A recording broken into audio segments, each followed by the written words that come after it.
देखिए, कल आपका विधि शास्त्र में शुरू किया गया था। ये ये ऐतिहासिक विचारधारा, उसको लिख लीजिए तब आगे बढ़ा जाए। थोड़ा बहुत लिखिए तब लेक्चर दिया जाए भाई। मान के चलिए 2 दिन इसमें लगेगा अधिकतम। उसके बाद थोड़ा स्पीड भी बढ़ाना है, क्योंकि आपका वैकेंसी भी आने वाली है। इस हफ्ते पूरा चांस है कि आ जाएगी। इसको लिखिए भाई, आपका हेडिंग डाल लीजिए, हिस्टोरिकल स्कूल। जो जितना पढ़ाया गया था उतना अभी लिखवाया जाएगा, फिर लेक्चर चलेगा। हिस्टोरिकल स्कूल या ऐतिहासिक विचारधारा, हेडिंग डाल लीजिए।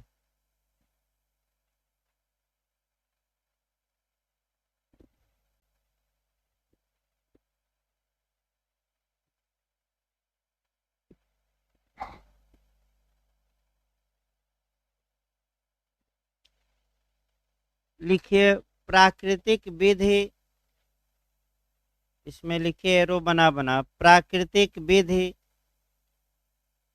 की प्रतिक्रिया स्वरूप। प्राकृतिक विधि की प्रतिक्रिया, इसमें आपका दे देता है विरोध स्वरूप, या कभी काल विद्रोह भी लिख देता है। प्रतिक्रिया स्वरूप विश्व में समानांतर, यानी कि पैरल, समानांतर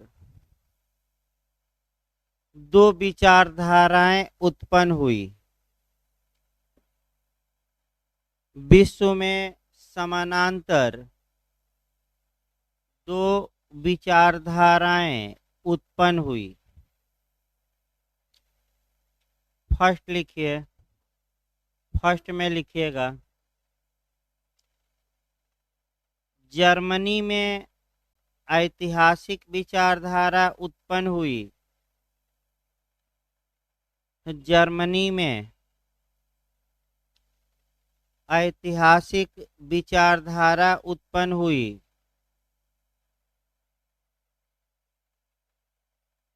जिसके पिता, यानी कि प्रतिपादक भी कहा जाता है, या फादर, जिसके पिता सैविनी थे, जिसके पिता सैविनी थे, जबकि इंग्लैंड में जबकि इंग्लैंड में विश्लेषणात्मक जबकि इंग्लैंड में विश्लेषणात्मक विचारधारा उत्पन्न हुई। जबकि इंग्लैंड में विश्लेषणात्मक विचारधारा उत्पन्न हुई, जिसके पिता जॉन ऑस्टिन थे, जिसके पिता जॉन ऑस्टिन थे। पैराग्राफ चेंज करके लिखिए, ऐतिहासिक तथा विश्लेषणात्मक विचारधारा। ये क्वेश्चन आ चुका है, वैसे 4-3 क्वेश्चन हो गया शुरुआती दौर में ही। ऐतिहासिक तथा विश्लेषणात्मक विचारधारा के विचारों में ऐतिहासिक तथा विश्लेषणात्मक विचारधारा के विचारों में कोई समानता नहीं है, कोई समानता नहीं है। फिर भी इसमें एक बात समान है कि फिर भी इसमें एक बात समान है कि ये दोनों विचारधाराएं ये दोनों विचारधाराएं प्राकृतिक विधि की प्रतिक्रिया स्वरूप उत्पन्न हुई। ये दोनों विचारधाराएं प्राकृतिक विधि की प्रतिक्रिया स्वरूप उत्पन्न हुई। ये क्वेश्चन आ चुका है कॉन्सेप्चुअल आपका, मैं बताया भी था मैंने कल के लेक्चर में। क्वेश्चन ये आया है कि किन दो विचारधाराओं में एक समानता पाई जाती है। तो आपका जवाब रहेगा हिस्टोरिकल और एनालिटिकल, यानी कि ऐतिहासिक और विश्लेषणात्मक। फिर आपका क्या इसमें समानता है, तो समानता ये है कि ये दोनों किसके विरोध में उत्पन्न हुई, आपका प्राकृतिक विचारधारा, लेकिन विचारों में समानता नहीं है। अगला पॉइंट लिखिए, पैराग्राफ चेंज करके लिखिए। ये प्राकृतिक विचार, ये लाइन रुकिए अभी, लिखिए ऐतिहासिक विचारधारा, ऐतिहासिक विचारधारा कल्पना के विरुद्ध, ऐतिहासिक विचारधारा कल्पना के विरुद्ध तथ्य का विद्रोह कही जाती है। ऐतिहासिक विचारधारा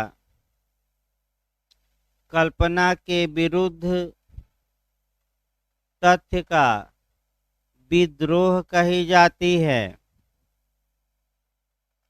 माने जो प्राकृतिक विचारधारा या जो कल्पना पर आधारित थी कि ये भगवान वो भगवान, उसका विरोध हुआ और ये हुआ कि कानून भगवान नहीं बनाता, समाज बनाता है मुख्य रूप से। लिखे पैराग्राफ चेंज करके आपका, ऐतिहासिक विचारधारा को दो भागों में बांटा गया है। पैराग्राफ चेंज करके लिखिए, ऐतिहासिक विचारधारा को दो भागों में बांटा गया है। फर्स्ट लिखिए शुद्ध ऐतिहासिक विचारधारा, प्योर हिस्टोरिकल स्कूल। ये भी क्वेश्चन आया हुआ है। फर्स्ट लिखिएगा प्योर हिस्टोरिकल स्कूल, यानी कि शुद्ध ऐतिहासिक विचारधारा। इसी में दो लाइन लिख लीजिए इसके बारे में। लिखिए यह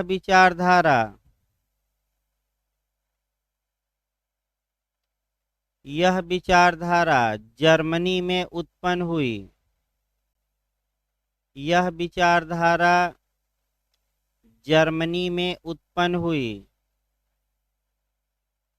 तथा इसके पिता, माने प्रवर्तक भी कहा जाता है, तथा इसके पिता सैविनी थे, तथा इसके पिता सैविनी थे। सेकंड लिखिए विकासवादी ऐतिहासिक विचारधारा, विकासवादी ऐतिहासिक विचारधारा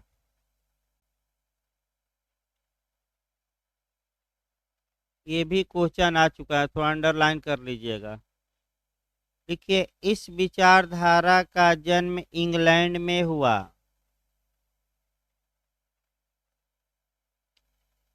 इस विचारधारा का जन्म इंग्लैंड में हुआ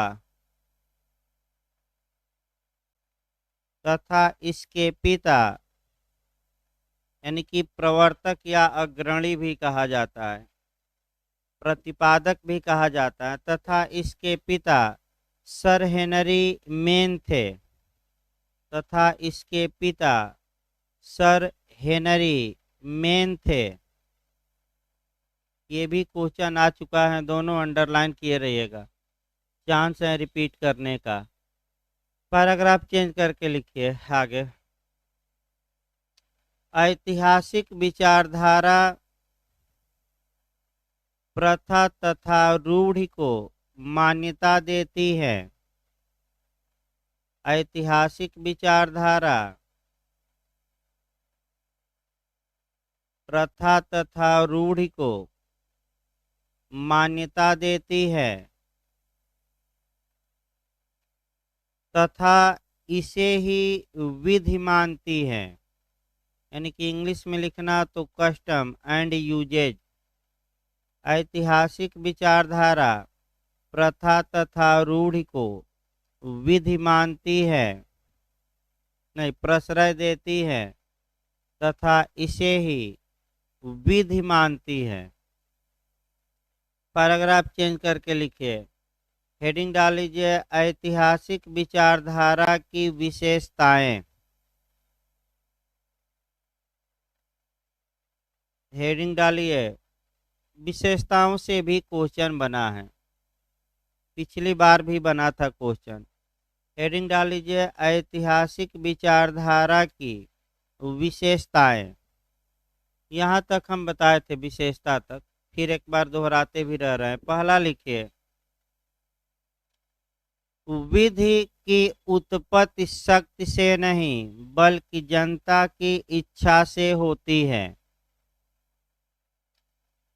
विधि की उत्पत्ति शक्ति से नहीं बल्कि जनता की इच्छा से होती है। जगह ना बैठिए।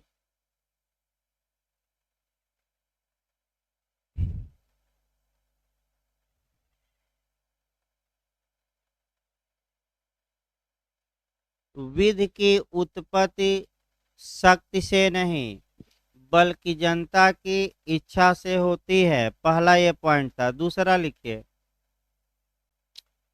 प्रथा या रूढ़ि अधिनियमित विधि से श्रेष्ठ होती है। ये भी आपका कंसेप्चुअल क्वेश्चन आ सकता है। प्रथा या रूढ़ि यानी कि जो परंपराएं हैं, ट्रेडिशन है, वह संसद द्वारा बनाए गए कानून से उच्च स्तर का होता है। ये हम नहीं, कौन सी विचारधारा मान रही है? ऐतिहासिक। यानी कि इसको लीगल भाषा में लिखवाया गया कि प्रथा या रूढ़ि अधिनियमित विधि से श्रेष्ठ होती है, उच्च होती है। तीसरा लिखिए, विधि का विकास भाषा की भांति होता है। विधि का विकास भाषा की भांति होता है। इसको भी मैं बताया था, फिर एक बार इसको समझ लीजिए। आपका जिस प्रकार किसी भाषा में पुराने शब्द गायब होते रहते हैं, नए नए शब्द आते रहते हैं, उसी प्रकार समाज में पुरानी प्रथाएं धीरे धीरे समाप्त होने लगती हैं और नई प्रथाओं का, नई रूढ़ियों का जन्म होने लगता है। ये आपका ऐतिहासिक विचारधारा वालों का थीम लिखवाया जा रहा है। अगला लिखिए, विधि सार्वभौमिक बाध्य विधि को सार्वभौमिक बाध्यता प्राप्त नहीं होती। विधि को सार्वभौमिक बाध्यता प्राप्त नहीं होती। इसका मतलब ये है कि एक देश की विधि, एक देश की जो प्रथा या रूढ़ी है, वह दूसरे देश में लागू नहीं होती। यानी कि अगर कोई प्रथा या रूढ़ी भारत में प्रचलित है तो वह इंग्लैंड में नहीं मिलेगी, इंग्लैंड में प्रचलित है तो वह अमेरिका में नहीं मिलेगी। इस विचारधारा का ये थीम है। यानी कि प्रथाएं आपका यूनिवर्सल न होकर लोकल होती हैं। इसका मतलब ये हुआ विश्वव्यापी नहीं होती। ये हम नहीं, आपका ऐतिहासिक विचारधारा बता रहे हैं। अगला लिखिए, विधि का एक राष्ट्रीय स्वरूप होता है। विधि का एक राष्ट्रीय स्वरूप होता है। विधि का एक राष्ट्रीय स्वरूप होता है। इसका भी मतलब वही हुआ कि एक देश में एक प्रकार के प्रथाएं प्रचलित होती हैं। वे प्रथाएं आपका दूसरे देशों में, देखिए कैमरा पर, दूसरे देशों में प्रचलित नहीं होती। अगला लिखिए, विधि इतिहास की उपज है। बैठिए, ये भी आपका क्वेश्चन आ चुका है कि किस विचारधारा के अनुसार विधि इतिहास की उपज है। ये अंडरलाइन करिए, भी आ चुका है क्वेश्चन। विधि इतिहास की उपज है, ये क्वेश्चन आ चुका है, थोड़ा इसको अंडरलाइन करिए। अगला लिखिए, विधि के पीछे वास्तविक शास्त्री। विधि के पीछे एक्चुअल सेंसन, यानी कि वास्तविक शास्त्री, सामाजिक दबाव होता है, यानी कि सोशल प्रेशर होता है। विधि के पीछे यानी वास्तविक शास्त्री, यानी कि एक्चुअल सेंसन, आपका सामाजिक दबाव होता है। अर्थात इसी लाइन में लिखिएगा, अर्थात व्यक्ति समाज के भय के कारण, अर्थात व्यक्ति समाज के भय के कारण प्रथाओं तथा रूढ़ियों का पालन करता है। समाज के भय के कारण प्रथाओं तथा रूढ़ियों का पालन करता है, ये भी क्वेश्चन आ सकता है। फिर एक बार एक विचारधारा हुई है, उसको भी हमेशा दोहराते रहना है। प्राकृतिक विचारधारा के अनुसार व्यक्ति विधि का पालन क्यों करता है? प्रकृति के भय के कारण, ईश्वर के भय के कारण, और ऐतिहासिक को क्या कहेंगे, किसके भय के कारण? समाज के। और जब विश्लेषणात्मक कहेंगे तो कहेंगे कि सावरेन के भय के कारण, यानी कि संप्रभु के डर के कारण लोग विधि का क्या करते हैं? पालन। कॉन्सेप्ट एकदम क्लियर रहे, क्योंकि आपका मान कर चलिए कि कंपटीशन भाई तगड़ा है, और जो कॉन्सेप्ट जिसका क्लियर रहेगा वही कंपटीशन निकाल पाएगा। तो हम भी प्रयास कर रहे हैं कि इस बार आपका एक भी क्वेश्चन आपका जल्दी छूटे न। एक एक छोटी छोटी बातों पर गौर करके चला जा रहा है, यानी कि प्रयास ये किया जा रहा है कि एक एक छोटी छोटी बातें बताई जाए, और जो सब्जेक्ट कठिन आपको लगता है पहले वही पढ़ाया जाए, उसके बाद आसान आसान शब्द, आसान आसान एक्ट पढ़ाए जाएंगे। लेकिन जो कठिन है और जिसको 2 बार पढ़ना चाहिए उसको पहले पढ़ाया जा रहा है, ताकि पूरी तरह आपका माने एग्जाम के पहले तैयार हो। अगला देखिए, आपका अगला लिखिए है, आपका अगला पॉइंट, विधि बनाई जाती है, पाई नहीं जाती। ये क्वेश्चन आपका पिछली बार आया था, मैं बताया भी था।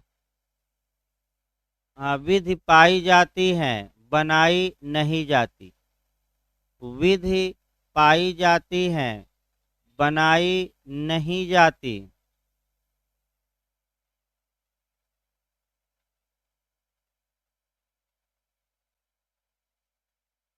अगला कोटेशन लिखिए, ये भी कोटेशन आपका आ चुका है।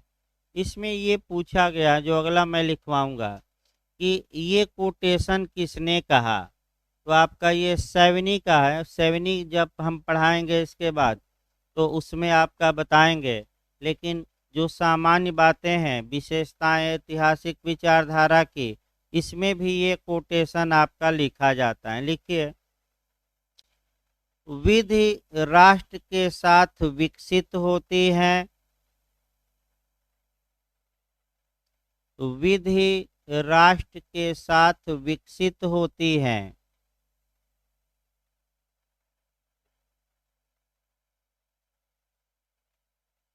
तथा राष्ट्र के पतन के साथ विधि का पतन हो जाता है। तथा राष्ट्र के, बैठिए, तथा राष्ट्र के पतन के साथ विधि का पतन हो जाता है।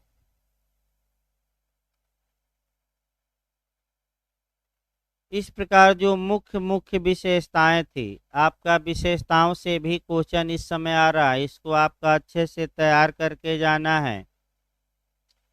अब आइए एक एक करके विद्वान चला जाए। पैराग्राफ चेंज करके लिखिए, पैराग्राफ चेंज कर लीजिए, अब आगे बढ़िए इसमें। सैविनी ऐतिहासिक विचारधारा के प्रतिपादक माने जाते हैं। पैराग्राफ चेंज करके लिखिएगा। सैविनी ऐतिहासिक विचारधारा के प्रतिपादक माने जाते हैं।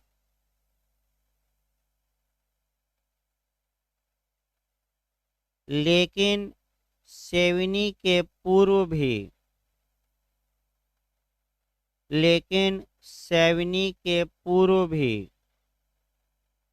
कुछ विद्वान ऐसे हुए। लेकिन सैविनी के पूर्व भी कुछ विद्वान ऐसे हुए जो ऐतिहासिक विचारधारा को आगे बढ़ाए।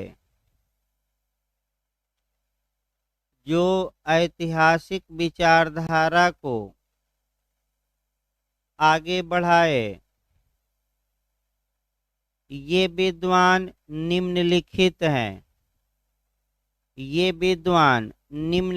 हैं।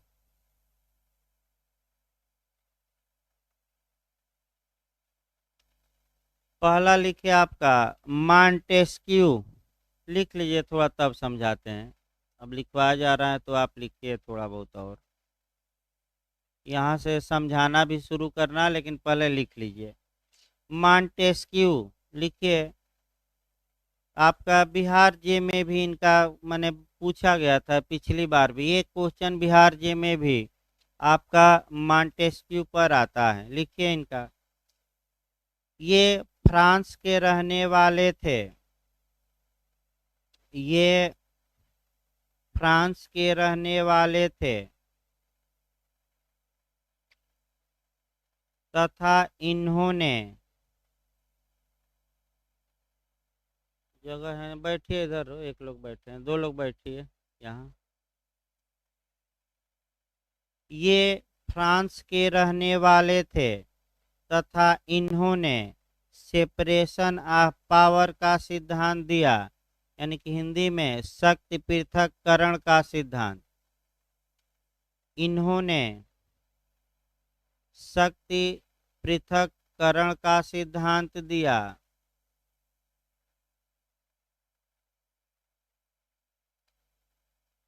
इनकी किताब का नाम, पूछ सकता है किताब भी, इनकी किताब का नाम स्पिरिट डी ला नेशन, स्पिरिट डी ला नेशन,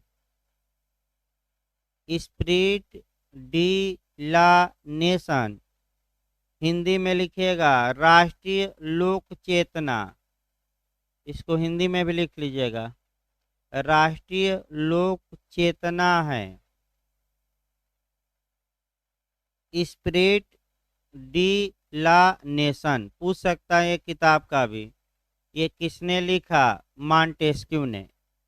ये हिंदी में इसका नाम हुआ राष्ट्रीय लोक चेतना। लिखिए। इन्होंने यह कहा कि, वही एक लाइन कोटेशन इनका है शुरुआती दौर में, इन्होंने यह कहा कि विविध तथ्यों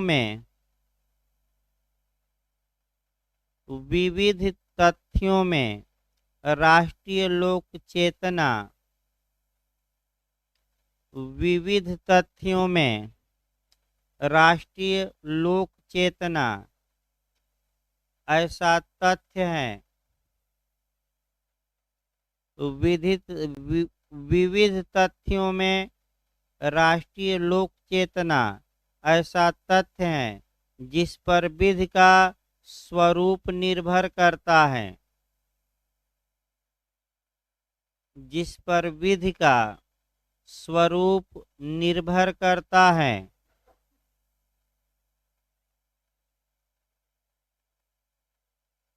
इसी लाइन में लिखिएगा, सभी विधियों का निर्माण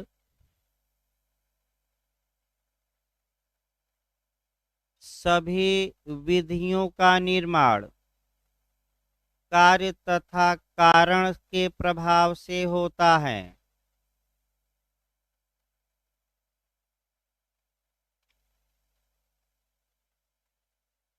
काज और इफेक्ट कहा जाता है।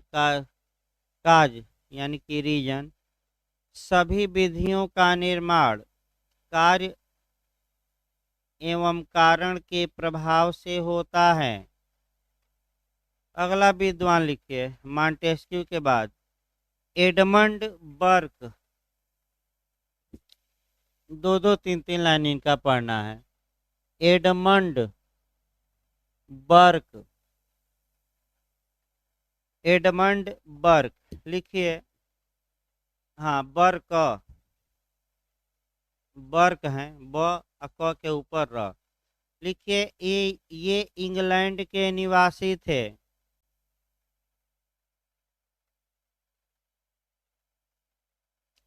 ये इंग्लैंड के निवासी थे।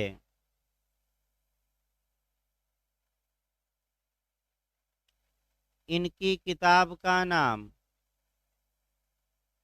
इनकी किताब का नाम reflection of revolution in France था। रिफ्लेक्शन,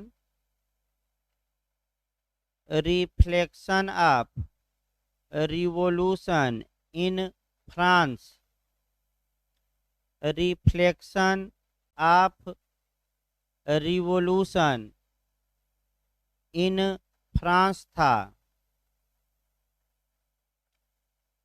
इन्होंने यह कहा कि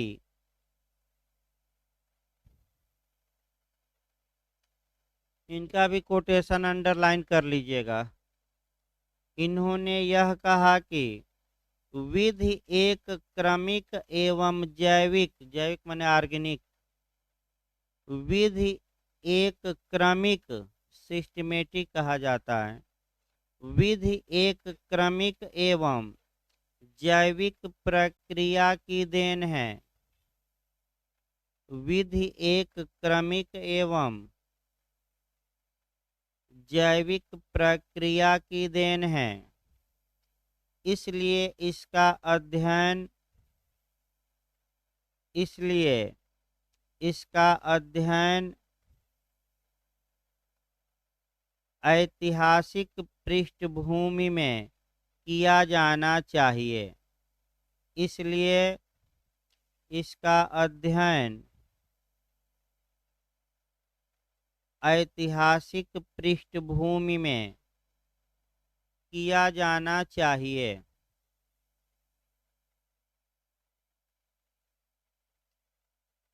अगला विद्वान लिखिए गुस्टेव ह्यूगो।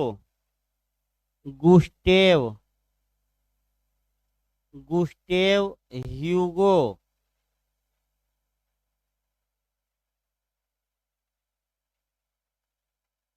गुस्टेव ह्यूगो लिखिए, ये जर्मनी के रहने वाले थे। ये जर्मनी के रहने वाले थे। इन्होंने ओल्ड टेस्टामेंट किताब लिखी। ओल्ड टेस्टामेंट, इन्होंने ओल्ड टेस्टामेंट किताब लिखी।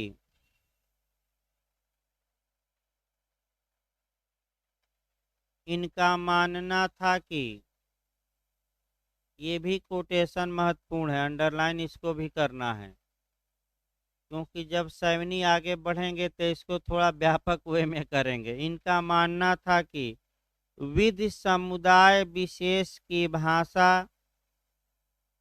विधि समुदाय विशेष की भाषा तथा आचरणों की भांति विधि समुदाय विशेष की भाषा तथा आचरणों की भांति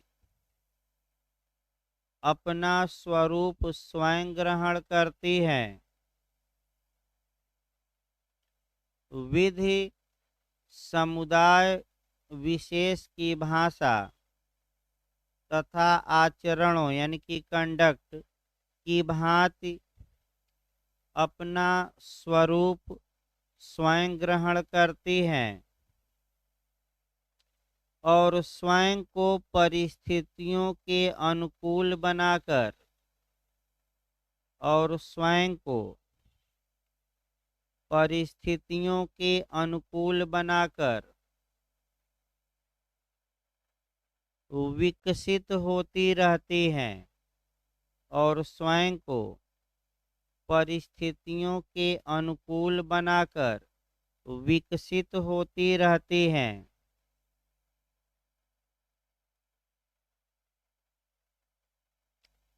अगला लिखिए फ्रेडरिच कार्ल वान सेवनी। अगला विद्वान लिखिए, पूरा नाम लिख लीजिएगा। फ्रेडरिच कार्ल वान सेवनी, पूरा नाम है इनका, पूरा नाम लिख लीजिएगा। फ्रेडरिच कार्ल वान सेवनी। बैठिए, लिखिए 1779 से लेकर 1861, 1779 से लेकर 1861 तक इनका जो जन्म हुआ 1789 में और मृत्यु हुई 1861 में, ये भी पूछा जाता है। लिखिए ये ऐतिहासिक विचारधारा के पिता माने जाते हैं। ये ऐतिहासिक विचारधारा के पिता माने जाते हैं।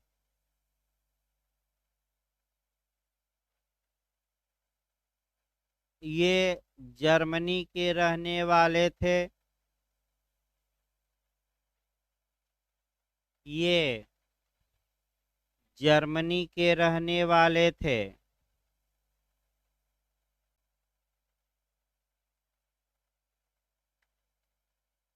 इन्होंने इन्होंने लोक चेतना आबली करके थोड़ा और शब्द लिखिएगा। जन चेतना आबली काबली करके लिखिएगा, एक ही शब्द माने एक ही अर्थ है इसका। लोक चेतना, जन चेतना, फिर आबली करके लिखिए अंतः चेतना, आबली करके लिखिए राष्ट्रीय भावना, राष्ट्रीय भावना। इंग्लिश वर्जन लिखिए ओक जिस्ट। इसको जो हम लिखवा रहे हैं आपका, इसको कहते हैं ओक जिस्ट, VOLK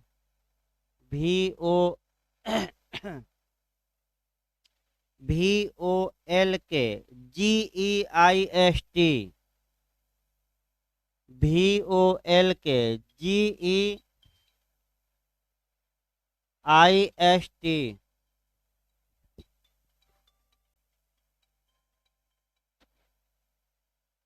वो जिस्ट कहा जाता है, इसको लिखिए। ये भी क्वेश्चन आपका कई बार आया है। को उजिष्ट का सिद्धांत किसने दिया?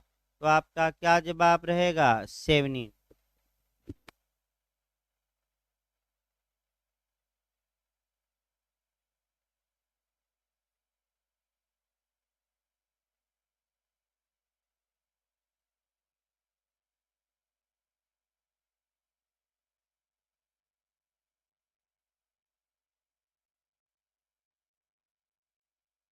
इन्होंने आपका लोक चेतना भी बताया जाएगा, इसको समझाया जाएगा। अब थोड़ा 10-12 मिनट और लिख लीजिए तब। लोक चेतना या ओकजिष्ट का सिद्धांत दिया। देखिए, ओकजिष्ट का शाब्दिक अर्थ होता है राष्ट्रीय भावना। इसको इंग्लिश में कहते हैं नेशनल स्पिरिट। ओकजिष्ट का शाब्दिक अर्थ होता है राष्ट्रीय भावना या नेशनल स्पिरिट।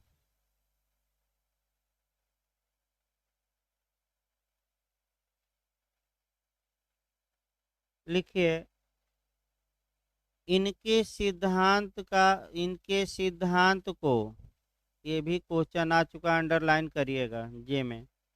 इनके सिद्धांत को लोक चेतना नामकरण या लोक चेतना नाम, इनके सिद्धांत को लोक चेतना नाम इनके शिष्य पूछता ने दिया।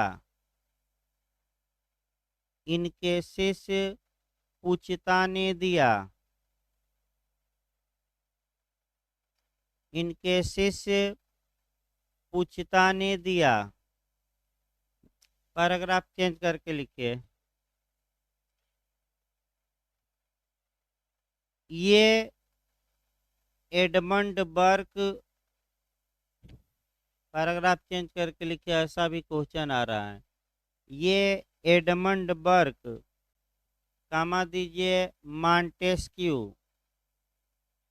तथा गुस्टेव ह्यूगो से प्रभावित थे। ये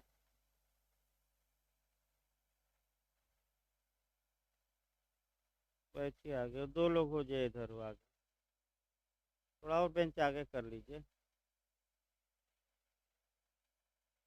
बेंच आगे करिए ताकि बीच में जगह, बैठिए, हम इधर बैठ जाइए, कोई दिक्कत नहीं। लिखिए, ये एडमंड बर्क, कामा दीजिए, मॉन्टेस्क्यू तथा गुस्टेव ह्यूगो से प्रभावित थे या प्रेरित थे। देखिए, क्वेश्चन आपका कैसे बना है, इस पर मॉडल भी आपका बताया जाए। मॉडल ये बनता है कि किससे प्रेरित होकर इन्होंने ये सिद्धांत दिया। जैसे ऑस्टिन के बारे में भी बनता है, सेवनी के बारे में भी।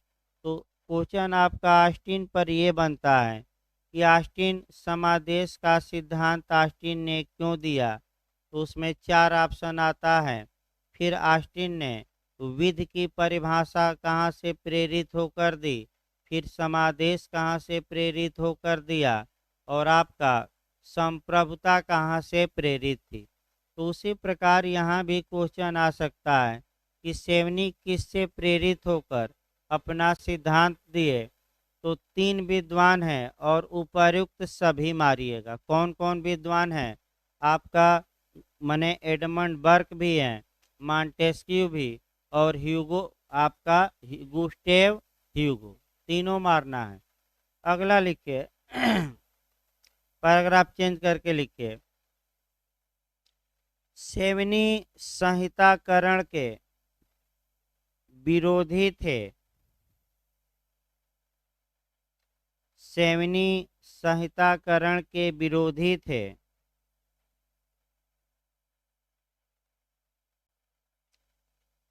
अब समझिए तब लिखवा जाएगा, बिना समझाए हुए लिखवाना भाई खतरे से अब खाली नहीं है, क्योंकि अब सिद्धांत इनका आएगा और उसको दिमाग में बैठाना पड़ेगा तब जाके। आइए फिर एक बार हम शुरुआत करते हैं, शुरुआती दौर से दिमाग में बैठाने का प्रयास करिए, क्योंकि पहले फिर एक बार 2-4 मिनट हम कंसेप्ट बना लें और तब आपका हिस्टोरिकल स्कूल के एक एक विद्वानों को बताया जाए। देखिए, सबसे पहले विधि के बारे में आपका विधि कहाँ से आई, किसे कानून माना जाए, ला किसे माना जाए। ये सबसे प्राचीन जो विचारक थे वह प्राकृतिक विचारक थे, यानी कि नेचुरल स्कूल के विद्वान थे। नेचुरल स्कूल के विद्वान आपका भगवान पर भरोसा करते थे और ये मानते थे कि गॉड या अल्लाह या भगवान ने ही कानून बनाया है, और यानी कि इसका मतलब ये हुआ कि ये ईश्वर पर विश्वास करते थे, कल्पना पर विश्वास करते थे, फिक्शन पर विश्वास करते थे। यानी कि इसको हम डिम्ड कहते हैं, मान कर चलते थे कि ईश्वर हैं और ईश्वर ने क्या बनाया है, विधि।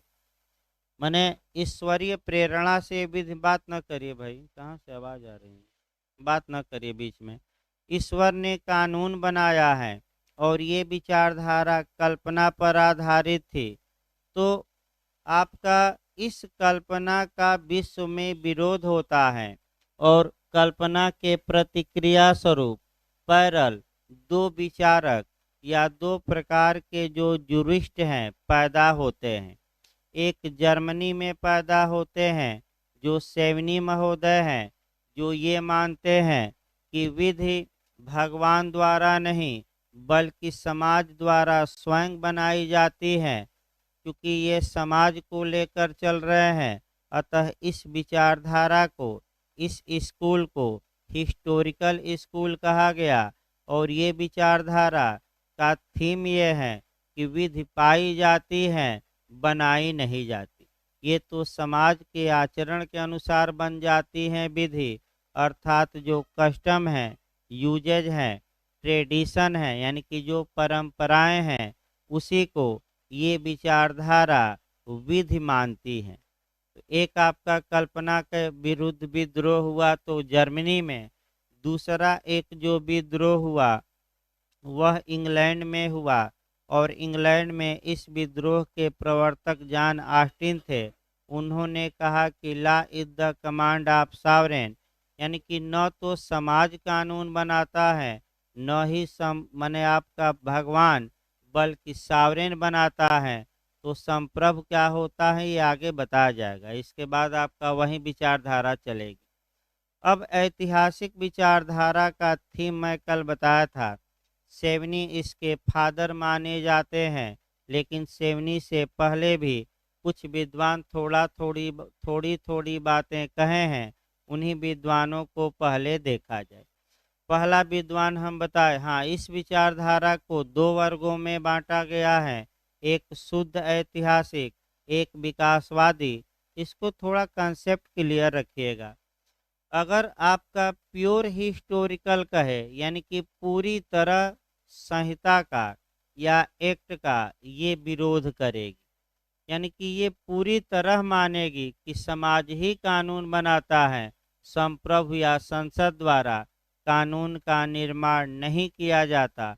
और जैसे ही विकासवादी आ जाए तो विकासवादी ये तो मानते हैं कि शुरुआती दौर में आपका कानून का निर्माण आपका कह सकते हैं कि समाज करता है, लेकिन अंत आते आते जब समाज का विकास हो जाता है तो अंत आते आते संसद द्वारा कानून बनाया जाता है। यानी कि ये संहिताकरण के विरोधी नहीं है, लेकिन संहिताकरण कब किया जाता है, पहले की लास्ट में, यानी कि कौन संहिताकरण का विरोध नहीं करता, तो विकासवादी। और कौन विरोध करता है, तो शुद्ध ऐतिहासिक। ये कॉन्सेप्चुअल क्वेश्चन आ सकता है, मैं फिर बता दूं, इसको दिमाग में बैठा कर चलिए, क्योंकि ये जूरिस्प्रूडेंस है। और जब तक कि कंसेप्ट क्लियर न रहे, कंसेप्चुअल क्वेश्चन भाई बस की बात नहीं है। आइए एक एक विद्वानों को देखा जाए। आपका सबसे पहले मॉन्टेस्क्यू का देखा जाए। और मॉन्टेस्क्यू पर एक क्वेश्चन आपका ऐसा बताया जाए थोड़ा डिटेल में, ताकि बिहार जे में भी काम करे और यूपी में भी काम करे। देखिए आपका ये जो मॉन्टेस्क्यू थे, ये फ्रांस के रहने वाले थे और इन्होंने आपका एक किताब लिखी, स्पिरिट डी ला नेशन, यानी कि राष्ट्रीय लोक चेतना। अब क्वेश्चन देखिए कहाँ से बना है। जो सैवनी ने राष्ट्रीय लोक चेतना का जो सिद्धांत अपनाया, ओकजिस्ट जिसे कहा गया, अंतः चेतना, वह कहाँ से प्रेरित थी। अगर ये क्वेश्चन आ जाए तो आपका जवाब रहेगा मॉन्टेस्क्यू से, क्योंकि मॉन्टेस्क्यू ने ही सबसे पहले नेशनल स्पिरिट की बात की, राष्ट्रीय भावना की बात की, यानी कि फीलिंग की बात की आपका राष्ट्रीय, तो राष्ट्रीय भावना होती क्या है, पहले ये समझिए। जहाँ तक राष्ट्रीय लोक चेतना का मतलब ये हुआ कि जब किसी देश में एक विषय के बारे में व्यक्तियों द्वारा एक जैसा कंडक्ट या आचरण या व्यवहार किया जाने लगता है, तो ये माना जाता है कि उस विषय के बारे में आपका राष्ट्रीय भावना जागृत हो गई है। फिर एक बार समझिए, जब किसी देश में एक सब्जेक्ट के बारे में देश के ज़्यादातर लोग एक जैसा कंडक्ट दिखाने लगते हैं, तो ये माना जाता है कि उस देश में नेशनल स्पिरिट आ गया है उस सब्जेक्ट पर, यानी कि राष्ट्रीय भावना आ गई है। जैसे उदाहरण के रूप में मैं बताया था, हिंदू विधि में 7 स्टेप यानी कि सप्तपदी का सिद्धांत, अगर भारत के ज़्यादातर लोग सप्तपदी का पालन करते हुए मैरिज या विवाह करने लगते हैं, तो ये माना जाएगा कि 7 स्टेप के बारे में क्या आ चुकी है, राष्ट्रीय भावना। और यही क्या माना जाएगा, कानून। ये हम नहीं बता रहे हैं, ये मॉन्टेस्क्यू भी बताएगा। यही बात आपका आगे चलकर थोड़ा डिटेल में कौन बताएंगे, सेवनी। तो सेवनी ने ओकजिस्ट का सिद्धांत किससे अपनाया, किससे प्रेरित होकर दिया, ये क्वेश्चन बन सकता है। तो किससे प्रेरित होकर दिया था, मॉन्टेस्क्यू। तो मॉन्टेस्क्यू ने किताब आपका बताया गया। देखिए आपका फिर आगे बढ़िए मॉन्टेस्क्यू के बारे में। मॉन्टेस्क्यू की एक विशेषता ये है कि इन्होंने सेपरेशन ऑफ पावर का सिद्धांत दिया, शक्तियों के पृथक्करण का सिद्धांत। अब यहाँ इंटरव्यू में आपका पूछा जाता है कि डिवीजन ऑफ पावर, शक्तियों का विभाजन, और सेपरेशन ऑफ पावर यानी कि शक्तियों का पृथक्करण में अंतर क्या है, दोनों में पहले कौन आया, मॉन्टेस्क्यू ने कौन सा सिद्धांत दिया। तो इसको थोड़ा समझिए। इसके बाद देखिए, एक होता है डिवीजन ऑफ पावर यानी कि शक्ति का विभाजन, यानी कि बंटवारा भी कह सकते हैं। और दूसरा सेपरेशन ऑफ पावर यानी कि शक्ति का पृथक्करण। पृथक्करण यानी कि शक्तियों को अलग अलग करना। तो दोनों में पहले कौन आता है, ये पूछा जाता है। तो पहले शक्ति का विभाजन होता है। ये इंटरव्यू के लिए क्वेश्चन है, थोड़ा याद करिएगा। पहले शक्ति का विभाजन होता है, उसके बाद आपका सेपरेशन ऑफ पावर या शक्ति पृथक्करण का सिद्धांत दिया जाता है, माने आता है। शक्ति मॉन्टेस्क्यू ने कौन सा सिद्धांत दिया, शक्तियों का विभाजन का कि शक्ति पृथक्करण का, कि दोनों, दोनों नहीं, किसका दिया, हाँ शक्ति पृथक्करण। तो शक्तियों का डिवीजन क्या है और शक्ति पृथक्करण क्या है, ये दोनों अलग अलग हैं, एक में न जोड़ दीजिएगा नए लोग आपका। फिर हम बता रहे हैं ये दोनों चीजें क्या हैं, अलग अलग हैं। थोड़ा समझने का प्रयास करिए, संविधान में भी काम करेगा और भारत में भी आपका तमाम जगहों पर काम करेगा। फिर एक बार देखिए, जो फेडरल स्ट्रक्चर वाले देश हैं, अब फेडरल स्ट्रक्चर वाले देश किसे कहा जाएगा, परिसंघीय या संघीय देश किसे कहा जाएगा, पहले ये समझिए। जिस देश में डबल इंजन की सरकार हो, जो इस समय आपका सोशल मीडिया पर चल रहा है, डबल इंजन माने दोहरी सरकार। दोहरी सरकार का मतलब एक संघ की सरकार हो और दूसरा राज्य की, जैसे भारत में है, एक यूनियन की गवर्नमेंट है और एक आपका स्टेट की, यानी कि यूनियन में आपका मोदी और आपका स्टेट में योगी आपका बैठे हैं और आपका देख ही रहे हैं। आपका आगे क्या बताया जाए, आगे भाई आपका चूंकि सोशल मीडिया पर भी चल रहा है लाइव क्लास भी, नहीं तो और दो चार अच्छी अच्छी बातें चुन चुन कर बताई जाती, लेकिन शब्दों पर ब्रेक लग गया है ये सोशल मीडिया के कारण। तो देखिए फिर एक बार, तो शक्ति का विभाजन आपका होता है, मैं फिर बता दूं, संघ सबसे पहले संघ और राज्य में यानी कि यूनियन और स्टेट में शक्तियों का विभाजन होता है, डिवीजन ऑफ पावर होता है। इसका मतलब कि किस विषय पर कानून बनाने की शक्ति किसको प्राप्त होगी, इसका बंटवारा किया जाता है। और भारत में आपका अनुसूची नंबर 7 में स्पष्ट रूप से बंटवारा किया गया है। एक आपका संघ सूची दी गई है, दूसरा राज्य सूची और तीसरा कौन, समर्थ। संघ सूची में दिए गए जो सब्जेक्ट हैं उस पर ला कौन बना सकता है, संघ, जो संसद बना सकती हैं, पार्लियामेंट। जो राज्य सूची का विषय है स्टेट लिस्ट का, उस पर कौन ला बना सकता है, स्टेट। और जो कंकरेंट लिस्ट है उस पर दोनों बना सकते हैं, संघ भी और राज्य भी।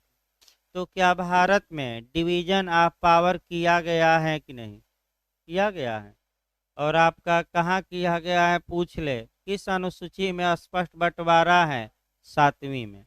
तो पहले संघ और राज्य में शक्तियों का विभाजन किया जाता है। तत्पश्चात जब शक्ति विभाजित हो गई तो सरकार का गठन कराइए। अब संघ में भी सरकार है और आपका राज्य में भी क्या है, गवर्नमेंट या सरकार है। तो सरकार के 3 पार्ट होते हैं, आपका 3 अंग होते हैं। एक जुडिशरी यानी कि न्यायपालिका, दूसरा एग्जीक्यूटिव यानी कि कार्यपालिका, और तीसरा लेजिस्लेचर यानी कि विधायिका। इसी प्रकार स्टेट में भी 3 आपका हो गया सरकार के अंग। एक स्टेट की न्यायपालिका होगी, दूसरा कार्यपालिका होगी और तीसरा क्या होगी, विधायिका। तो ये संघ स्तर पर भी ये तीनों भारत में मौजूद हैं और राज्य स्तर पर भी। तो शक्तियों का पृथक्करण का मतलब ये हुआ कि सरकार के 3 अंग होते हैं और तीनों की शक्तियां अलग अलग होनी चाहिए। यानी कि न्यायपालिका अपना काम करे, कार्यपालिका अपना काम करे, विधायिका अपना काम करे। तो तीनों का मुख्य कार्य क्या है, तो लेजिस्लेचर का कार्य है कानून बनाना, तो संसद कानून बनाए। मंत्रिपरिषद कार्यपालिका हो गई, तो मंत्रिपरिषद कानून को लागू करे और कानून के अनुसार दंड देना, कानून की व्याख्या करना, विधि के अनुसार फैसला देने का कार्य किसका है, न्यायपालिका का। तो मांटेस्क्यू यही कह रहा है कि तीनों के कार्य अलग अलग हैं, तीनों अपना अपना कार्य करें, घाल मेल न करें। यानी कि एक एक संस्था दूसरी संस्थाओं के कार्यों में हस्तक्षेप न करे। अब अगर तीनों के कार्य एक ही व्यक्ति में समाहित हो जाएं तो क्या होगा, एक कल्पना करिए क्या होगा। मैंने एक कल्पना करना है, हमारी संसद मनमाना कानून बनाएगी, कार्यपालिका उस कानून को लागू करेगी और न्यायपालिका उस कानून का सपोर्ट करेगी।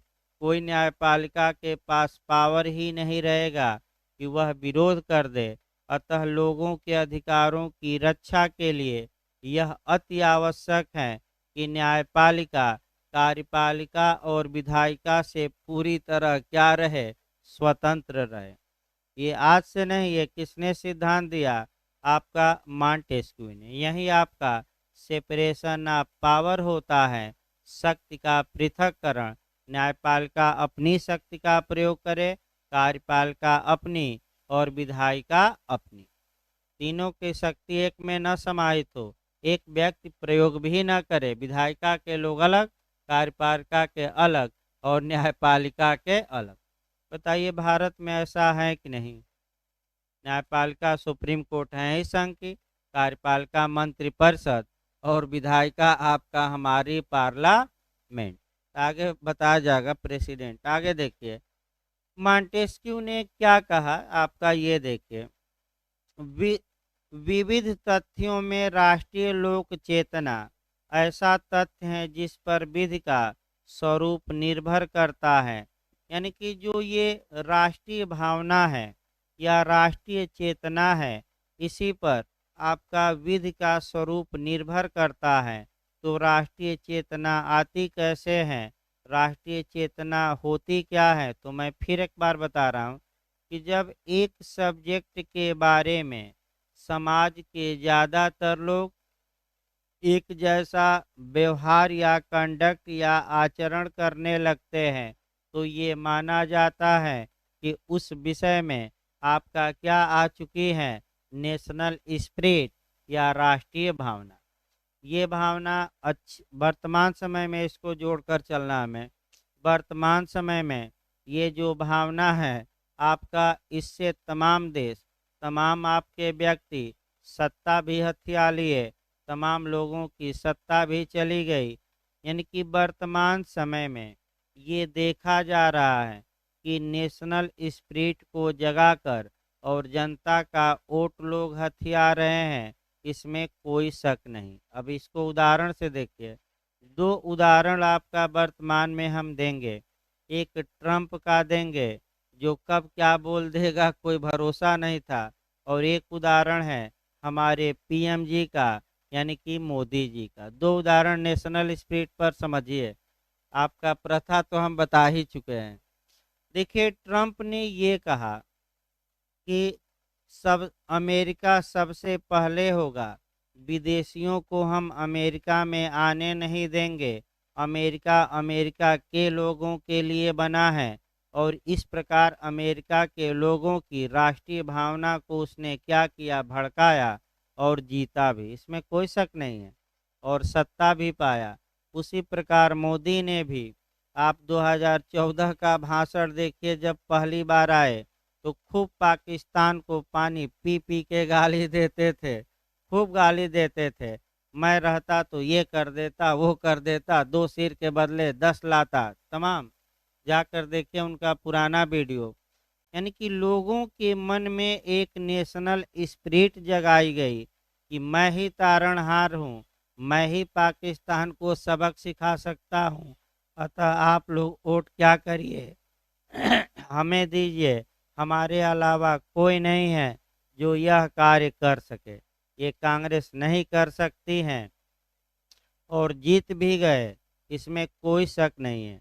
और उस भावना का असर लोगों पर पड़ा। तो इसी को हम कहते हैं कि जब एक विषय के बारे में लोग एक जैसा कंडक्ट दिखाते हैं, तो क्या उत्पन्न हो जाता है, नेशनल स्पिरिट। और इसी को सेवनी और मॉन्टेस्क्यू क्या मानते हैं, विधि। क्योंकि विधि अलग से बनाई नहीं जाती, बल्कि समाज में ही पाई जाती है। अगला देखिए, एडमंड बर्क देखा जाए, मॉन्टेस्क्यू के बाद जो आपके विद्वान हमने लिखवाया है, हाँ?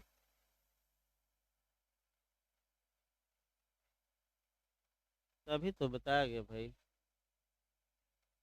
देखिए, शक्ति का विभाजन का मतलब ये हुआ कि किस विषय पर संघ कानून बनाएगा, यानी कि कौन सा विषय संघ के पास रहेगा और कौन सा विषय राज्य के पास, ये विभाजन किया जाता है।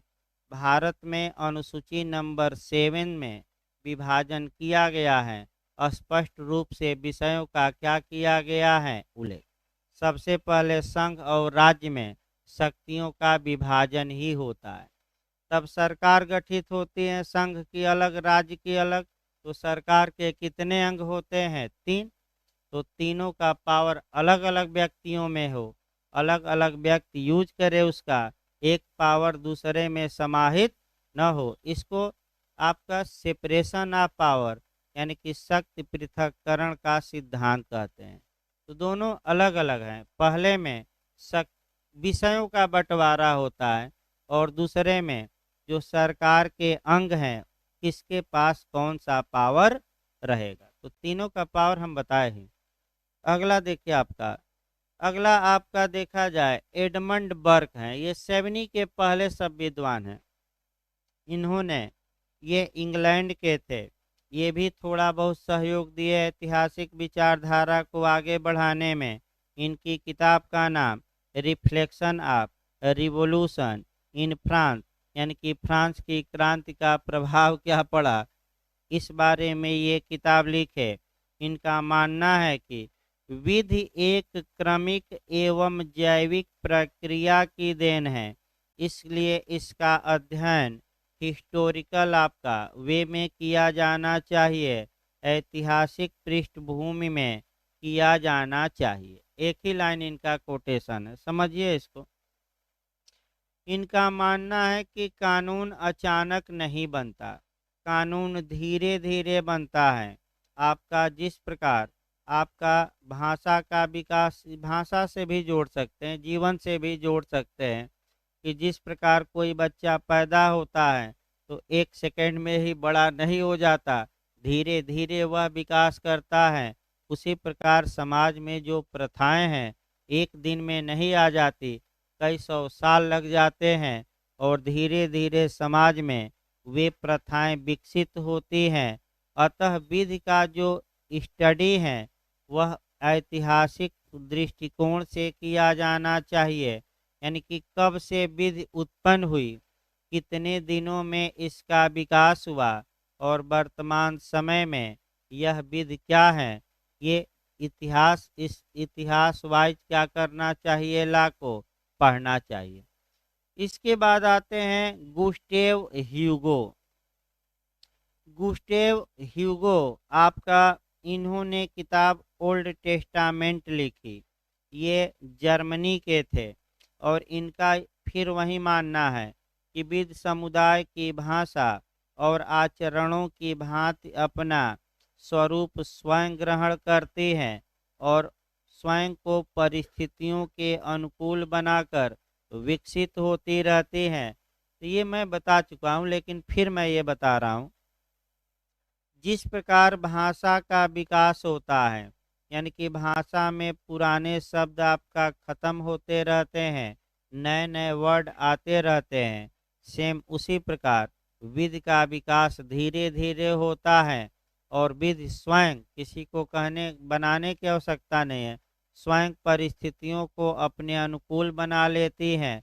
यानी कि पुरानी विधियां धीरे धीरे समाप्त हो जाती हैं, यानी कि जो एंशियंट कस्टम है, यूजेज हैं, वह धीरे धीरे समाप्त होने लगते हैं और नई नई प्रथाओं का क्या होता है, जन्म।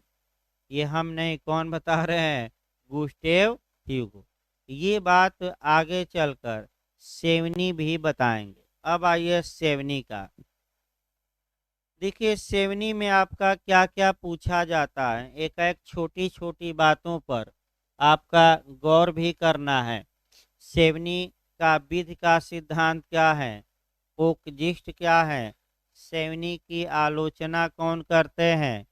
तो आपका आपका फ्रेडरिच कार्ल वान सेवनी, इनका जो जन्म हुआ जर्मनी में हुआ और जर्मनी में, अब एक बार इतिहास देखना पड़ेगा, इसमें जो आपका क्वेश्चन बना है शुरुआती दौर से ही अटैक करते रहना है। ऐतिहासिक विचारधारा के अग्रणी या पिता या प्रतिपादक सेवनी को माना जाता है। इधर आगे आकर बैठे या वहां बैठे, एक लोग बैठे हैं, दो लोग बैठे हैं वहां। हिस्टोरिकल स्कूल के जो पिता हैं या प्रतिपादक हैं वो सेवनी माने जाते हैं। अब एक थोड़ा इतिहास वाइज देखिए, यही इतिहास, इसी इतिहास में एक दो क्वेश्चन टेक्निकल छुपा रहेगा जो आपका कंपटीशन में आ चुका है। यही दो तीन क्वेश्चन आपको अच्छे से तैयार करना है, और तो सभी पढ़ते हैं कि विधि पाई जाती है बनाई नहीं जाती। फिर एक बार देखिए, फ्रांस की क्रांति होती है और फ्रांस की क्रांति अंततः सफल और अंशतः असफल रहती है। फ्रांस में क्रांति के कारण आपका नए नए कानून बनाए जाते हैं, यानी कि नए, यानी कि कानूनों को कोडिफाई किया जाता है। आपका कानूनों का, नए नए कानूनों का जल्दी जल्दी वहाँ की संसद द्वारा आप निर्माण होता है। फ्रांस की क्रांति को, फ्रांस की क्रांति के प्रभाव से आपका सेवनी जर्मनी को बचाना चाहते थे। अतः सेवनी ने अपना जो ये विधि का सिद्धांत दिया वह मुख्य रूप से क्यों दिया? क्योंकि जर्मनी फ्रांस के क्रांति के प्रभाव से क्या हो जाए, बच जाए। ये पूछ सकता है क्वेश्चन कि इन्होंने अपना सिद्धांत क्यों दिया? क्योंकि ये फ्रांस के प्रभाव से जर्मनी को क्या करना चाहते थे, बचाना चाहते थे। ये पूछ सकता है क्वेश्चन। जर्मनी में उस समय दो प्रकार की विचारधाराएं चल रही थी, यहीं से क्वेश्चन आपका कॉन्सेप्चुअल बना है। एक विचारधारा के प्रतिपादक सैवनी थे और दूसरा जो विचार चल रहा था उसमें थिबाट थे। याद रखिएगा, यही क्वेश्चन आपका गलत हो सकता है। कौन सा? थिबाट का। इसको इतिहास वाइज देखिए थोड़ा। सेवनी और उनके सहयोगी या सेवनी और उनके समर्थकों का मानना था कि जर्मनी में संहिताकरण की कोई आवश्यकता नहीं है, अर्थात नए कानून बनाने की कोई आवश्यकता नहीं है। जो पुराने कानून चल रहे हैं, जो पुरानी परंपराएं या प्रथाएं जर्मनी में चल रही हैं, उसी के आधार पर जर्मनी के लोग शासित हों और प्रथाओं और परंपराओं यानी कि ट्रेडिशन, कस्टम और यूजेज का पालन करते हुए जर्मनी आगे बढ़े। तो संहिताकरण का विरोधी कौन सा विद्वान था? सैवनी। संहिताकरण के विरोध का बिगुल कौन बजाया था? अग्रणी कौन था? आपका सैवनी। तो सैवनी और उनके जो मत वाले थे, इनके जो सपोर्टर थे, वह परंपरा, प्रथा और रूढ़ के आधार पर जर्मनी को आगे बढ़ाना चाहते थे। लेकिन इसी बीच एक विचारधारा जर्मनी में चल रही थी कि कानूनों का कोडिफिकेशन किया जाए, संहिताकरण किया जाए, यानी कि नए नए कानूनों का जर्मनी में निर्माण किया जाए। तो संहिताकरण के पक्षधर जो विद्वान था वो हेडलबर्ग विश्वविद्यालय का प्रोफेसर थिबाट था। तो क्वेश्चन आपका जो बना है कि संहिताकरण का पक्षधर कौन था जर्मनी में सैवनी के समय? थिबाट, पहला क्वेश्चन। आपका दूसरा क्वेश्चन, जर्मनी का विरोध किस प्रमुख विद्वान ने किया? थिबाट। ये भी याद। किसके बीच ये विवाद था जर्मनी में कि कोडिफिकेशन हो कि न हो? तो सैवनी और थिबाट। ये क्वेश्चन आ चुका है, गलत न हो। किसके बीच विवाद था? सैवनी और थिबाट।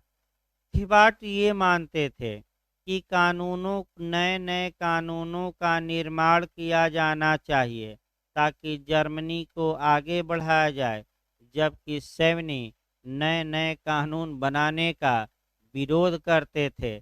और इसी प्रतिक्रिया स्वरूप सैवनी ने अपना विधि का सिद्धांत दिया।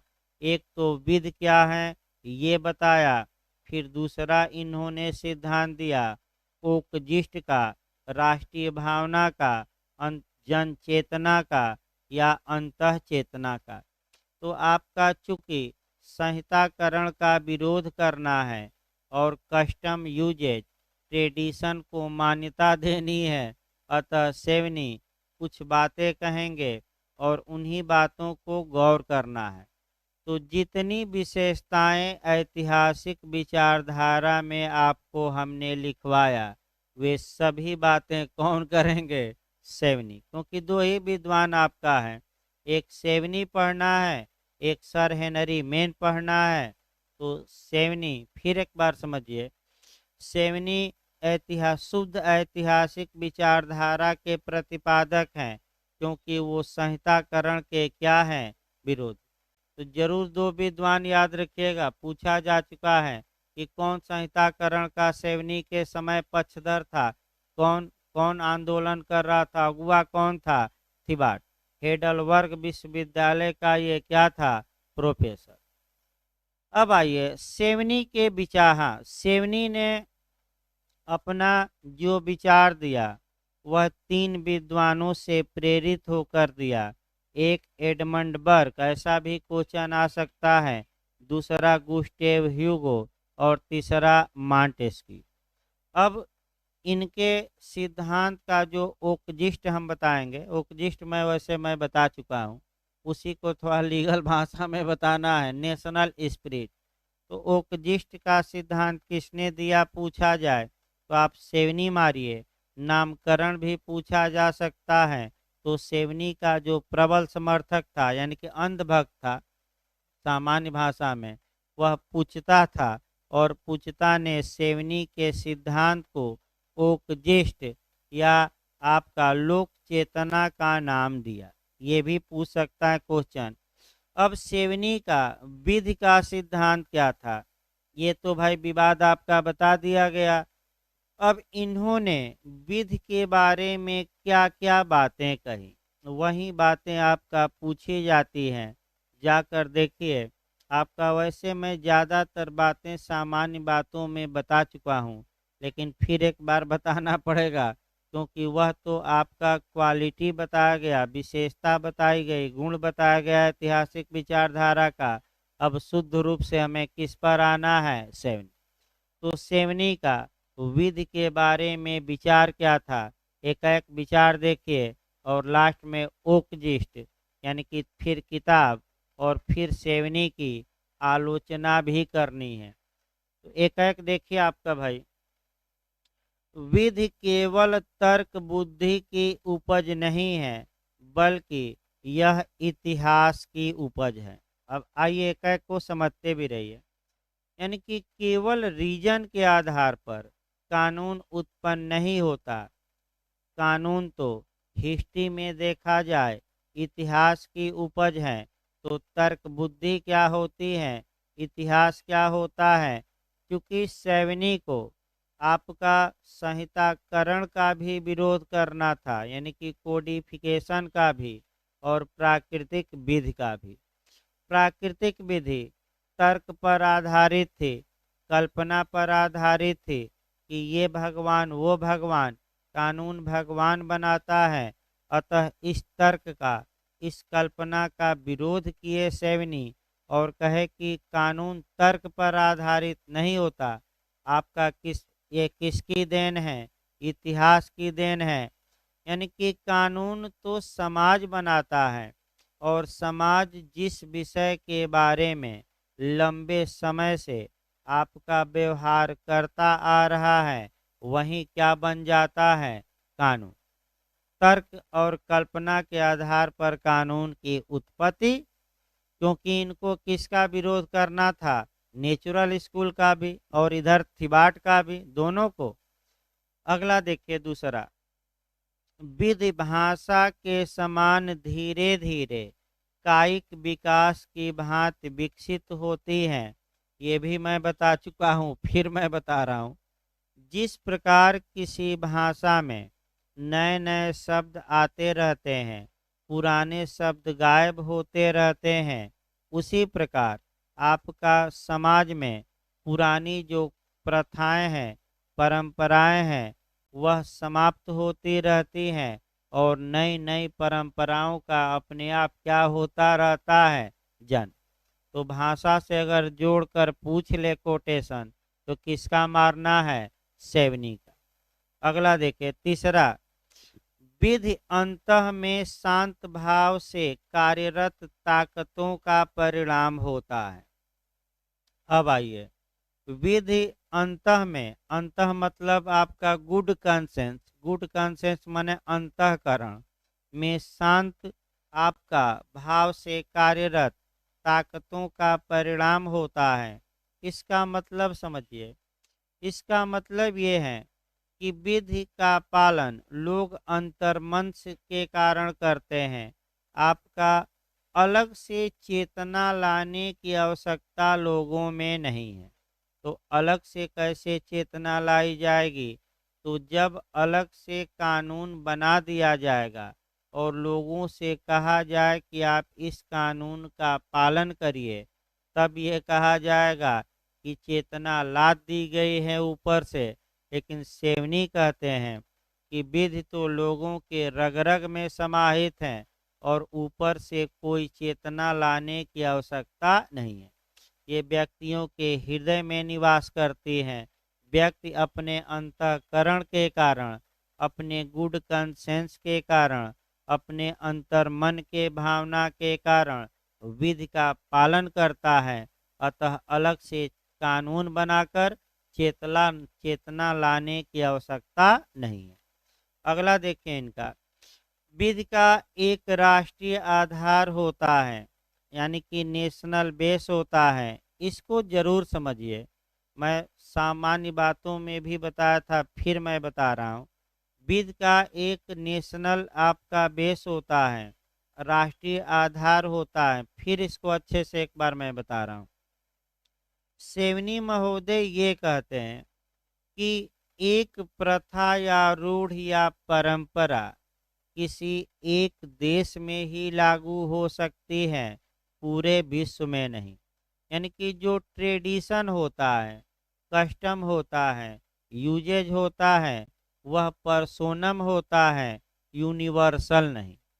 यूनिवर्सल का मतलब हुआ सार्वभौमिक, विश्वव्यापी, लोकलक्षी या रेम कहिए। तो जो प्रथा होती है, रूढ़ होती है, वह रेम नहीं होती। अर्थात एक देश में जो प्रथा चलती है वह पूरे विश्व में नहीं चलती। विश्व के अलग अलग देशों में अलग अलग प्रथाएं हैं। जैसे कि जो प्रथा भारत में है वह इंग्लैंड में नहीं है, जो प्रथा इंग्लैंड में है वह अमेरिका में नहीं है। अतः जो आपका विधि होती है वह सार्वभौमिक या यूनिवर्सल न होकर राष्ट्रीय होती हैं। तो बताइए आप लोग, कल भी मैं बताया था, विशिष्ट विधि शास्त्र और सामान्य विधि शास्त्र में बंटवारा ऑस्टिन ने किया था और ये कहा था कि विशिष्ट विधि शास्त्र में केवल एक देश की विधि का अध्ययन किया जाता है और सामान्य में पूरे विश्व का। तो अब ये है कि भाई एक राष्ट्रीय आधार होता है। तो अगर कहा जाए कि एक प्रथा केवल एक देश के लिए है तो ये स्पेसिफिक जूरिस्प्रूडेंस में आएगा। यानी कि किस विधि शास्त्र में आएगा? विशिष्ट। भाई सामान्य नहीं, किस में आएगा? विशिष्ट। अगला देखें इनका, विधि जन भावनाओं के अनुसार परिवर्तित होती रहती हैं। यानी कि इनका मानना है कि कोई भी प्रथा या रूढ़ या परंपरा अस्थाई नहीं होती। जैसे ही व्यक्तियों के विचार बदलते हैं, उन प्रथाओं में भी क्या आ जाता है? बदलाव। इसमें कोई शक नहीं है। यानी कि व्यक्तियों के जैसे ही विचार बदले, उन प्रथाओं में क्या आ जाएगा? बदलाव आ जाएगा। जैसे एक दो उदाहरण देखा जाए, सती प्रथा हुआ, आपका विधवा विवाह प्रथा हुई। आपका जो सती प्रथा है, लोग जागरूक हुए, कानून भी बना, लोगों में जागृति आई, तो लोगों ने जो ये बुरी प्रथाएं थी इनका त्याग कर दिया। यानी कि कोई प्रथा अस्थाई नहीं होती। फिर आपका विधवा विवाह, तो विधवा विवाह का भी न हो, इस भी प्रथा क्या की गई? धीरे धीरे त्याग दी गई। फिर बाल विवाह की बुरी प्रथा थी, वह भी प्रथा धीरे धीरे क्या हो रही है? त्यागी ही जा रही हैं। और कानून बनाकर बाल विवाह पर यानी कि आपका रोक भी लगा दी गई है। ये तीनों मैं बता दूं, आपका तीनों प्रथाएं कानून से भी रोकी गई हैं और समाज भी आपका इस दिशा में प्रथाओं को क्या कर रहा है? त्याग रहा है। इसका मतलब ये हुआ कि कोई प्रथा अस्थाई नहीं होती कि हमेशा के लिए चले। अगला देखिए, विधि का स्वरूप अस्थाई नहीं होता, यानी कि परिवर्तित होता रहता है, इसी में समाहित हो गया। विधि के पीछे जो एक्चुअल सेंसन होता है वह किसका होता है? यानी कि लोग परंपरा प्रथा रूढ़ का पालन क्यों करते हैं? तो मैं बता चुका हूँ, किसके प्रेशर के कारण? समाज के। यानी कि समाज भय दिखाएगा कि पूजा छाट देंगे, ये करेंगे, पानी बंद कर देंगे, तो धूप बंद कर देंगे, तो ये करेंगे। इसलिए लोग डरवश कि समाज हमारी बेइज्जती न करे, इसके लिए लोग प्रथाओं का क्या करते हैं, पालन। अगला देखिए, विधि बनाई नहीं जाती बल्कि पाई जाती है। ये भी काफी महत्वपूर्ण है। यानी कि विधि जानबूझकर संसद द्वारा या पार्लियामेंट द्वारा आपका, या कहिए आपका संप्रभु द्वारा बनाई नहीं जाती, बल्कि ये तो सोसाइटी में, समाज में पाई जाती हैं। ऊपर से बनाकर चेतना चेतना लाने की कोई आवश्यकता नहीं है। अगला देखिए, रूढ़ या प्रथा जो है वह विधायन से श्रेष्ठ होती है। यानी कि सेवनी कस्टम या यूजेज को लेजिस्लेशन से अच्छा मानते हैं। तो ये भी क्वेश्चन आ सकता है कि कौन सी विचारधारा आपका प्रथा या रूढ़ को विधायन से उच्च स्तर का मानती है, उत्तम मानती है, ऐतिहासिक। और इसी को घुमा दे कि कौन सी विचारधारा रूढ़ या प्रथा से विधायन को श्रेष्ठ मानती है, तो आपका विश्लेषणात्मक, जो 1-2 दिन बाद आपका आ ही जाएगा भाई। सेवनी के बाद आपका एक ही तो विद्वान मुख्य बचेंगे, आपका कौन, सर है नरीमैन। उस दो ही विद्वान है मुख्य रूप से।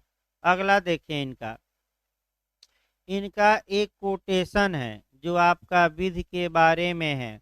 वह कोटेशन जे में पूछा जा चुका है, रिपीट कर सकता है। जैसे ही आपको दे कि लोगों के विकास के साथ साथ या राष्ट्र के विकास के साथ साथ विधि का विकास होता है। राष्ट्र जब शक्तिशाली होता है तो कानून भी शक्तिशाली होता है, और जब राष्ट्र का विनाश हो जाता है तो कानून का भी क्या हो जाता है, विनाश। यहाँ राष्ट्र का मतलब व्यक्तियों के समूह से है। यानी कि व्यक्तियों के समूह को ही सेवनी राष्ट्र कहते हैं। तो इसका मतलब ये हुआ कि व्यक्तियों के विकास के साथ साथ प्रथाओं का विकास होता है। जब व्यक्ति शक्ति पाते हैं तो प्रथाओं को भी शक्ति मिल जाती है। और जैसे ही उस समाज का क्या हो गया, पतन, या उस समाज का विनाश हो गया, तो ये प्रथाएं क्या बनी रहती हैं कि इनका भी पतन हो जाता है, इनका भी पतन। ये कोटेशन जे में आ चुका है कि ये कोटेशन किसने कहा था। 4 ऑप्शन देगा तो किसका ये कोटेशन है, सेवनी। फिर विधि बनाई नहीं जाती पाई जाती, अगर ये कोटेशन आ गया तब भी सेवनी। और विधि का एक राष्ट्रीय आधार होता है तब भी सेवनी। यानी कि जितनी बातें बताई गई ये सभी बातें किसकी हैं, सेवनी की। सेवनी ने एक और सिद्धांत दिया, ओकजिस्ट का सिद्धांत। उसको समझने का प्रयास करिए। या लोक चेतना या राष्ट्रीय भावना। अब राष्ट्रीय भावना के बारे में सेवनी का क्या विचार है। इनका महत्वपूर्ण जो सिद्धांत है, राष्ट्रीय भावना या ओकजिस्ट या लोक चेतना, अंतर चेतना या जन चेतना, एक ही है सब। राष्ट्रीय भावना, बैठिए, है जगह नहीं तो इधर आकर बैठिए आगे। वहाँ 3 लोग बैठिए हो, एक बार देखिए जहाँ बैठिए, आगे यहाँ बैठिए, यहीं बैठिए। फिर एक बार देखिए आपका ये ओकजिस्ट थोड़ा समझने का फिर प्रयास करिए। ओकजिस्ट होता क्या है, इसका निर्माण सेवनी बता रहे हैं कि कैसे होता है। ओकजिस्ट का सिद्धांत आपका, ओकजिस्ट का शाब्दिक अर्थ होता है नेशनल स्पिरिट या राष्ट्रीय भावना, शुद्ध हिंदी में नेशनल फीलिंग। इसको फिर एक बार समझिए। जब किसी देश के ज़्यादातर लोग किसी सब्जेक्ट या विषय के बारे में एक जैसा कंडक्ट दर्शाने लगते हैं, एक जैसा व्यवहार करने लगते हैं, एक जैसा आचरण करने लगते हैं, तो ये माना जाता है कि उस विषय में कौन सी भावना जागृत हो गई है, नेशनल स्पिरिट, राष्ट्रीय भावना। और वहीं जो आचरण है वो परंपरा बन जाता है। जब लंबे समय तक आचरण लोग दर्शाते हैं, और वहीं क्या बन जाती है, विधि। अलग से कानून बनाने की कोई आवश्यकता नहीं होती। तो हमने नेशनल स्पिरिट को बताया था। एक फिर हम उदाहरण बता देते हैं, जैसे कि आपका 7 स्टेप सबसे अच्छा उदाहरण है। एक और नेशनल स्पिरिट का उदाहरण बताया जाए आपका, माने 7 स्टेप का भी सबसे उत्तम उदाहरण ये है कि जब सप्तपदी के आचरण को दर्शाते हुए ज़्यादातर लोग विवाह करते हैं, तो सेवनी के अनुसार ये माना जाता है कि इसके बारे में नेशनल स्पिरिट या ओकजिस्ट आ गया है, और यही क्या है, कानून है। अलग से संसद कानून नहीं बनाएगी, बल्कि जो लोग आपस में क्या कर रहे हैं, कंडक्ट, वही क्या हो गया, कानून। और अगर कोई व्यक्ति इस कंडक्ट का को फॉलो नहीं करता, तो ये जो सोसाइटी है उसे क्या करेगी, आपका देखिए कितना बुराई भलाई बुराई शुरू कर देते हैं लोग समाज के, ये वो फलान ठिकान कहा जाता है ना। गांव में और शहर में आसपास के लोग चुगलखोरी क्या करेंगे, शुरू कर देंगे। तो अगला देखिए आपका, इन्होंने क्या कहा, लोक चेतना का मतलब इन्होंने बताया कि जो नेशनल स्पिरिट होता है वह उत्पन्न कैसे होता है। तो देखिए, लोक चेतना विवेक और प्रमुखतया आपका अंतर्दृष्टि, रूढ़ि, परिपाटी, सहप्रवृत्त माने एक दूसरे के एक जैसे नेचर, सहप्रवृत्त एवं प्राधिकार के आंशिक सम्मिश्रण की माने सम्मिश्रण से उत्पन्न होता है। यानी कि जो नेशनल स्पिरिट उत्पन्न होगा वह विवेक, फिर इसके बाद आपका अंतर्दृष्टि यानी कि अंतः चेतना माने जो मन में भावनाएं आ रही हैं, फिर परंपरा यानी कि ट्रेडिशन, फिर कस्टम यानी कि प्रथा, फिर आपका या परंपरा को परिपाटी भी कहते हैं, ट्रेडिशन या कस्टम यानी कि प्रथा, या यूजेज यानी कि रूढ़ि, इनकी जो इन इनसे ही किसका जन्म होता है, नेशनल स्पिरिट का, ओकजिस्ट का। तो अब आपका ओकजिस्ट के बारे में इनके विधि के सिद्धांत भी हो गया, लोक चेतना भी हो गई। दो इन्होंने विधि के बारे में क्या कहा, लोक चेतना के बारे में क्या कहा। अब इनकी आलोचना करनी है, यानी कि इनकी क्या करनी है, लास्ट में आलोचना। और आलोचना में कुछ विद्वानों का कोटेशन भी याद रखना है। आगे भी हम आलोचना बताएंगे। सबसे जोरदार आलोचना व्यक्तियों की प्रोफेसर एलेन करते हैं। यानी कि जब भी आप सबसे जोरदार आपका प्रोफेसर एलेन करेंगे, जैसे आस्टीन के आगे चलकर प्रोफेसर एलेन करेंगे कि आस्टीन विधि शास्त्र में ताड़ का वृक्ष है, रट कर जाइए, किसने कहा था, एलन ने। फिर आपका सेवनी की भी आलोचना करेंगे। तो देखिए, सेवनी का जो सिद्धांत है विधि का, वह इसकी आलोचना तमाम विद्वानों ने किया है। एक डायस महोदय हैं, उन्होंने अपनी किताब में तो 11 आलोचना की है। यानी कि आपका 11 आलोचना की है। मेन मेन 2-3 आलोचना हम भी कर दें, और तब विद्वान क्या कहते हैं इनका मने आलोचना में, वो देखा जाए।